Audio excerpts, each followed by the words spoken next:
جی مسیح کے عظیم نام میں آپ سبوں کی سلامتی ہو میرے عزیزوں۔ آج دیکھیں گے ہم کلام مقدس میں سے متی کی انجیل اس کا 3 باب اور اس کی 3 اور 4 آیت کو تلاوت کریں گے اور کلام مقدس میں سے سیکھیں گے ہماری ہدایت اور رہنمائی کے لیے کیا ہے۔ آئیں کلام مقدس کی طرف چلتے ہیں۔ یہ وہی ہے جس کا ذکر یسایہ نبی کی معرفت یوں ہوا کہ بیابان میں پکارنے والے کی آواز آتی ہے، خداوند کی راہ تیار کرو، اس کے راستے سیدھے بناؤ۔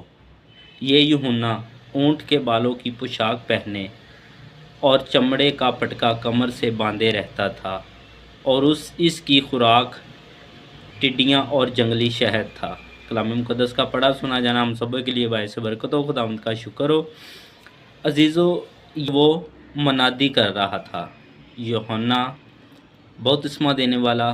وہ جب یسوع مسیح گلیل میں تھے تب وہ گلیل کے یہودیہ کے بیابان میں منادی کر رہا تھا اور دریائے یردن پر جا کر بپتسمہ دیتا تھا اور خداوند کے آنے کی خوشخبری دیتا تھا، یسوع مسیح کی آسمان کی بادشاہی کی خوشخبری دیتا تھا اور یسوع مسیح کی بشارت کرتا تھا کہ وہ نجات دہندہ آ چکا ہے۔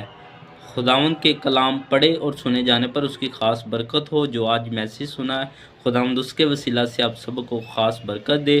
God bless you. ہاللیلویہ۔